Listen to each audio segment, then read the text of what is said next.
ब्रह्मानंदं परमसुखदं केवलं ज्ञानमूर्तिं द्वन्द्वातीतं गगनसदृशं तत्त्वमस्यादिलक्ष्यम् एकं नित्यं विमलम् अचलं सर्वधी साक्षिभूतं भावातीतं त्रिगुणरहितं सद्गुरुं तं नमामि। श्रीविद्यां जगतां धात्रीं सर्गस्थितिलयेश्वरीं Namami ललितां नित्यां महात्रिपुरसुन्दरीं।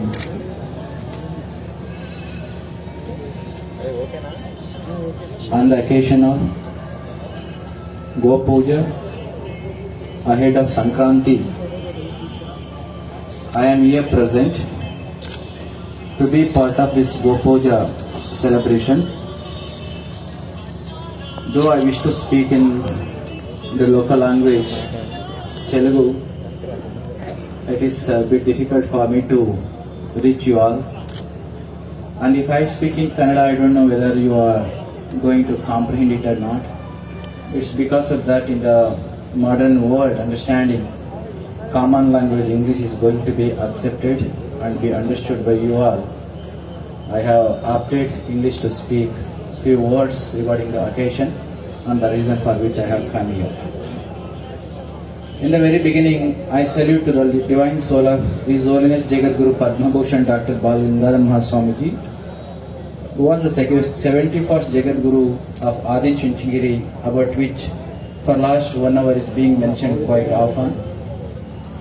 And my salutations to all the divine souls, and my special regards to Sajjalu Ramakrishna Reddy, who is the advisor for the state government, Mr. Venkat Rao, who is the reason for my visit to this place, Mr. Vishnu, local MLA, city of Vijayawada, and Mr. Ratnakar, who has been taking care of North America, and all many divine dignitaries who are present on this August dais, and all our devotees, youth, mothers, and all the youth of the state and media personnel. I know how difficult it is to reach you out. Though this is not the first visit to Vijayawada, several years ago I had come here for an occasion. After that, when I am given an opportunity to come here on this occasion of Go Puja, gladly I have accepted. As a result, since morning I have been visiting and taking ground. I have been traversing the entire city. In the process, I have visited the temple and many such places. I feel so happy. Just I was asking the common phenomena, common ground between Karnataka and Andhra Pradesh. One of our gentlemen was telling about the Raja or the king who ruled this area. When I found the source, Krishna Deva Raya was one who ruled this area, and I would like to remind you all, he is the same king who ruled Karnataka also. In 15th century, Krishna Deva Raya ruled this area as well as Karnataka part, Vijayanagara, Hampi. One more important aspect which I would like to reveal here is Bangalore. You know, it is a silicon city of India which is very well known. That city was established in 15th century by Kempegowda. Bangalore International Airport is named after Kempegowda, who was ruling the part of Bangalore during Vijayanagara dynasty, during Krishna Deva Raya, when he was ruling as a king, the person who ruled this area and ruled that area also. So Bangalore was established by Kempegowda during the period of Krishna Deva Raya, with this common phenomena and common features between Karnataka and our Andhra Pradesh. It is quite immense pleasure moment for me to be here. As our beloved Ramakrishna Reddy ji has mentioned, we are going to celebrate Sankranti very soon on 13th or 14th. Ahead of that, performing puja for the go cows is very, very vital and important.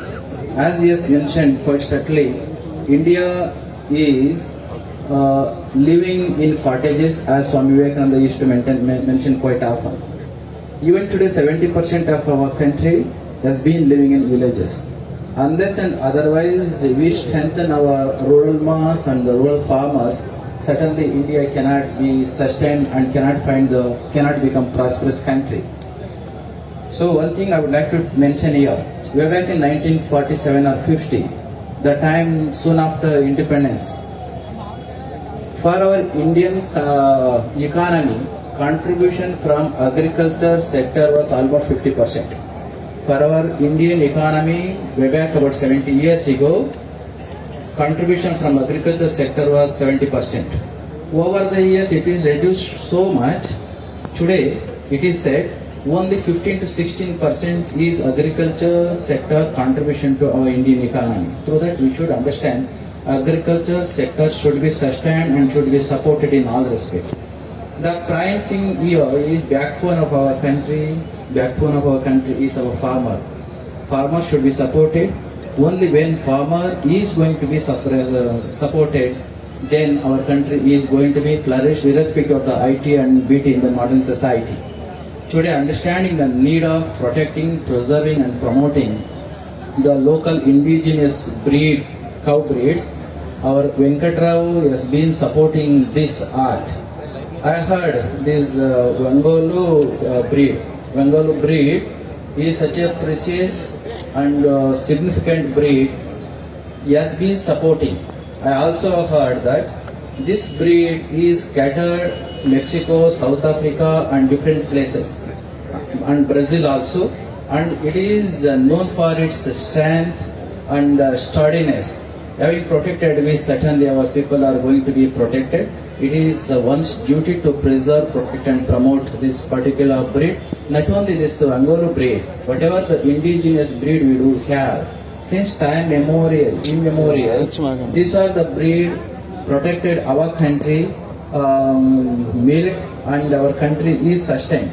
So it is in the modern world, as just mentioned, when we are accustomed to mechanization in the agriculture field, if you forget this, certainly we are going to suffer a lot in future.